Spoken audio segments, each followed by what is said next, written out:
حالانکہ قرآن نے صاف کہا ہے من قتل نفسا بغیر نفس او فساد فی الارض فکأنما قتل الناس جميعا. وہ جنگ کا مسئلہ الگ ہے، لیکن آپ نے کسی پر ظلم کرتے ہوئے، چاہے وہ مسلمان ہو، چاہے وہ غیر مسلم ہو، چاہے وہ کسی مذہب سے تعلق رکھتا ہو، آپ جا کر جو ہے 3-4 لوگ مل کر کسی 15-20 آدمیوں کا آپ نے قتل کر دیا، اور آپ سے پوچھا گیا کیوں مارا؟ کہا وہ غیر مسلم تھے اس لیے مارا گیا. یہ اسلام کی صحیح ترجمانی نہیں ہے. اس سے پہلے میں نے آپ سے کہا تھا کہ اسلام تو یہ تعلیم دیتا ہے کہ راستے آپ چل رہے ہیں، اگر وہاں ایک جانور کتا جس کی کوئی حقیقت نہیں ہے، جس کی کوئی حیثیت نہیں ہے، جس کا کوئی مقام نہیں ہے، شریعت تو یہ کہتی ہے کہ اگر وہ کتا سو رہا ہے تو شریعت یہ کہتی ہے چاہے آپ گاڑی میں جا رہے ہو تو آپ کی گاڑی کی رفتار کم کر دو، یا پھر آپ جو ہیں چل رہے ہیں تو آہستہ چلو، کہیں زور سے چلنے سے کتے کی نیند میں خلل پڑ جائے. جب شریعت کتے کے بارے میں یہ سوچ رہی ہے تو شریعت یہ نہیں سوچ سکتی کہ آپ لوگوں کو مار دیں، آپ لوگوں کو قتل کر دیں اور بے جا اسلام کو، قرآن کو، مسلمانوں کو بدنام کریں کہ اسلام میں ایسا ہے، قرآن میں ایسا ہے، شریعت میں ایسا ہے. اسلام اور بیٹھ کر ٹی وی ڈیبیٹوں پر یہ کہنا کہ اسلام تلوار کے زور پر پھیلا ہے. محترم سامعین، قرآن گواہ ہے، حدیث گواہ ہے، تاریخ کے واقعات گواہ ہیں. اسلام جو امت مسلمہ میں پھیلا ہے وہ اخلاق کے زور پر پھیلا ہے، تلوار کے زور پر نہیں پھیلا. فتح مکہ کے پاس اللہ کے نبی کے پاس موقع تھا، اللہ کے نبی کے پاس وقت تھا، پوری شان و شوکت کے ساتھ 10,000 کا لشکر لے کر اللہ کے نبی نے مکہ المکرمہ کو فتح کیا تھا. ساری چیزیں اللہ کے نبی کے قبضے میں تھے، اور تاریخ بھی اس وقت لکھی جا سکتی تھی کہ صحابہ کے تلواریں تیز تھے، آسمان کے سورج سے صحابہ کی تلواریں چمک رہے تھے، لیکن نبی کو، امت کو یہ پیغام دینا تھا اور قرآن کے اس واقعے کو نبی کو بتانا تھا کہ من قتل نفسا بغیر نفس او فساد فی الارض فکأنما قتل الناس جميعا. اگر کسی ایک آدمی کو آپ قتل کریں گے، ماریں گے، تو گویا آپ نے سارے لوگوں کو مارا ہے. ومن احیاها فکأنما احیا الناس جميعا. اگر آپ کسی ایک لوگوں کی جان بچائے ہو، کسی ایک لوگوں کی جان کو بخشتے ہو، تو گویا وہ ایسا ہے سارے لوگوں کے جان کو بخشنے کی طرح ہے. لیکن آپ بیٹھ کر اسلام کی غلط ترجمانی کہہ رہے ہیں. اسلام تو یہ سوچتا ہے، اسلام تو یہ کہتا ہے کہ اس وقت تک کوئی کامل ایمان والا نہیں ہو سکتا، کامل مسلمان نہیں ہو سکتا جب تک وہ اپنی زبان کو پاک نہ کرے، جب تک وہ اپنے ہاتھ کو پاک نہ کرے، جب تک وہ اپنے پیر کو پاک نہ کرے. اور شریعت تو یہاں تک کہتی ہے کہ حقوق اللہ کا مسئلہ الگ ہے، حقوق العباد کا مسئلہ الگ ہے. حقوق اللہ یہ اللہ کا معاملہ ہے، حقوق العباد یہ بندوں کا معاملہ ہے.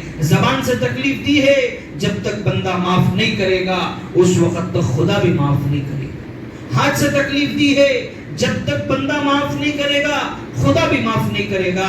لوگ قرض لے کر، لوگوں کے پیسے دبا کر بیٹھ کر لوگوں پر حاکمانہ انداز اپناتے ہو، اور وہ یہ سمجھتے ہیں کہ میرے نمازیں، میرے روزے، میرے حج، میری زکوٰۃ، میری عبادتیں مجھے جنت میں لے جا سکتی ہے. یاد رکھیں، 1 روپیہ آپ نے قرض لیا ہو، 1 لاکھ روپیہ آپ کا قرض لیا ہو، آپ کی عبادتیں الگ پلڑے میں رکھی جائیں گی. لیکن اگر کسی کا قرض دینا ہے تو اگر دنیا میں اس کا قرض آپ نہیں پھیریں گے، کل قیامت کے دن حشر کے میدان میں، آج دنیا میں پیسوں کے ذریعے سے وہ قرض پھیڑا جائے گا، لیکن کل قیامت کے دن حشر کے میدان میں نیکیوں کے ذریعے سے وہ قرض پھیڑا جائے گا. اب آپ فیصلہ کر لیں، اب آپ فیصلہ کر لیں. بہت سارے امت مسلمہ کا ایک بہت بڑا طبقہ لینے تک کیا بولو، جب تک انہیں قرض دیا انہیں اجمان، قرض دینے کے بعد جو قرض دیا ہے نا انہیں بھکاری.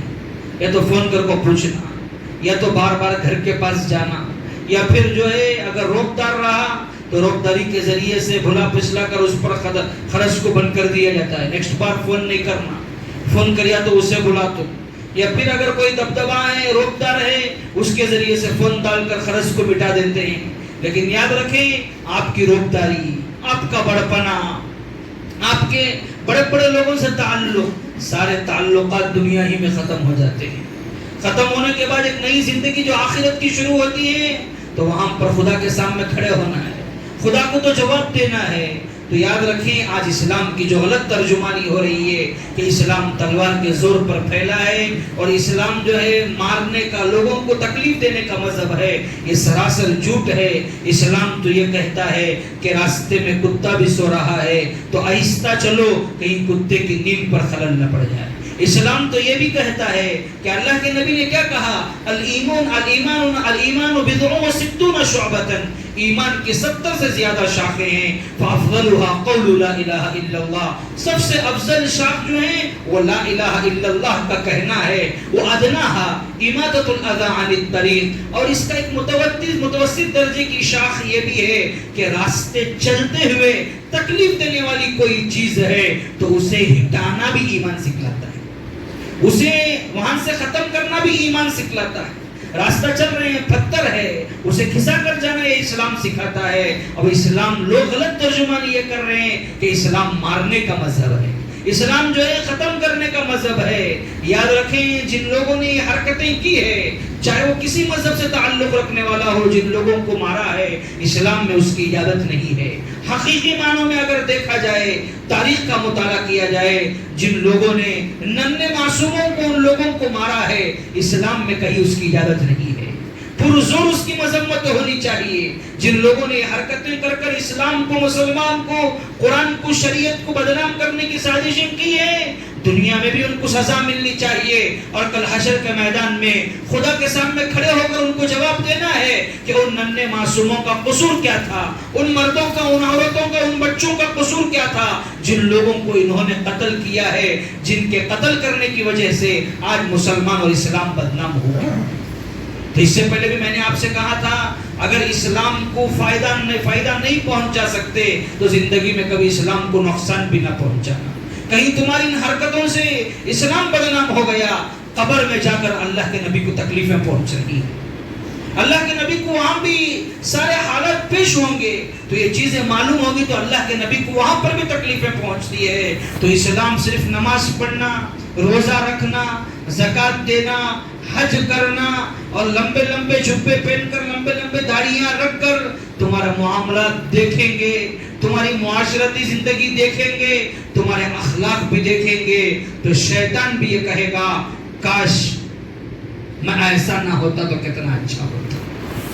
آج ہمارے معاملات کیا ہیں؟ آج ہماری معاشرتی زندگی کیا ہے؟ باپ جو ہے صبح سویرے نکل جاتا ہے کمانے کے لیے، باپ کو صرف ایک ہی مقصد ہے، وہ مقصد کیا ہے؟ کمانا. ایک ہی مقصد ہے کمانا. لیکن گھروں کے اندر بچوں کی تربیت کا مسئلہ ہو، بیٹی کی تربیت کا مسئلہ ہو، بیٹے کی تربیت کا مسئلہ ہو، بیوی کی تربیت کا مسئلہ ہو، صرف باپ کمانے جا رہا ہے اور کما کر لا کر پیسہ دے رہا ہے. افسوس کی بات یہ ہے کہ جس بچی کو وہ پیدا کیا ہے، جس بیٹی کو وہ پیدا کیا ہے، اگر اس بیٹی کی صحیح تربیت نہ کی ہو، اس کے بچے کی صحیح تربیت نہ کی ہو، یاد رکھو آپ کا مستقبل، آپ کی خاندان کی عزتیں، آپ کی نسلوں کی عزتیں آپ کی بچوں کی زندگیوں سے وابستہ ہیں. میری بات کو ذرا غور سے سننا، میں بہت گہری بات آپ کو کہہ رہا ہوں اور بہت سوچنے کی بات آپ کو کہہ رہا ہوں. آپ نے کیا سمجھ لیا صرف کما کر لا کر دینا آپ کا مقصد ہے، آپ کی ذمہ داری ہے، اچھے گھر میں رکھنا آپ کی ذمہ داری ہے. آپ بہترین کھلائیں گے، بہترین گھروں کے اندر رکھیں گے، بہترین ان کو آرام آسائش پہنچائیں گے، دنیاوی تعلیم بھی بہترین دیں گے. اگر لیکن دینی تعلیم سے دور رہے، تربیت سے دور رہے، امت نے آج دیکھا کہ مسلمان بچی غیر مسلم گھر کی بہو بنی ہے، باپ اس کے پیر پڑ رہا ہے. جس باپ نے اسے 2-3 سال کر اٹھا کر کھلایا ہو، 18-20 سال اپنے گھر میں رکھ کر پالا ہو، جس باپ کے جو ہے اللہ نے جنت کا دروازہ قرار دیا ہو، آج باپ کو بیٹی کے پیر پڑ کر جو ہے وہ اسلام کی اور زندگی کی بھیک مانگنی پڑ رہی ہے. کیوں؟ کیونکہ آپ نے بچوں کو بڑے بڑے اسکولوں میں پڑھایا، بڑی بڑی کالجوں میں پڑھایا، بڑی بڑی ڈگریاں حاصل کی، لیکن بچوں کو کبھی یہ نہیں سکھایا کہ دیکھو یہ جو ماں ہے یہی دنیا کا سب کچھ ہے. اور اللہ کے نبی نے کہہ دیا ہے الجنت تحت اقدام الامہات، جنت پانے کے لیے تمہیں دنیا کے کسی ملکوں کا سفر کرنے کی ضرورت نہیں ہے، جنت تو تمہاری ماں کے قدموں کے نیچے ہے. اور تم نے اپنے بچے کو کبھی یہ نہیں بتایا کہ الوالد اوسط من ابواب الجنہ، یہ جو باپ جو دھوپ گرمی سردی یہ سارے موسم کو برداشت کرتے ہوئے جو باپ کما کر تمہیں لا کر ڈال رہا ہے، وہی باپ تیری جنت ہے. اس باپ کو خوش کرنا تیری ذمہ داری ہے. لیکن ہم نے بچوں کی صحیح تربیت نہیں کی. ہم نے کیا کہا؟ لوگوں کے سامنے کھڑا کر ایک غریب ہے، اس کے بارے میں ایک مالدار کھڑا ہوا ہے، اسے تو یہ معلوم ہونا چاہیے کہ اگر تمہارا بچہ اچھی اسکول میں پڑھ رہا ہے خوشی کی بات ہے، اللہ نے تمہیں فراخی دی ہے، اللہ نے تمہیں مال دیا ہے. لیکن وہی پڑوس میں کوئی بچہ گورنمنٹ اسکول میں پڑھ رہا ہے، آپ لوگوں کو امیج دکھاتے ہیں، معلوم میرا بچہ کوسی اسکول میں پڑھ رہا. ہاں وہ غریب کا بچہ ایک دن جو ہے اپنی ماں کی پاؤں دبائے گا، لیکن وہی بچہ یاد رکھیں آپ نے صحیح تربیت نہیں کی، بڑی بڑی آپ نے ڈگریاں دے دی، باہر ملکوں میں کمانے کے لیے جائیں گے اور آپ ایک ایک کاری کے لیے تڑپیں گے.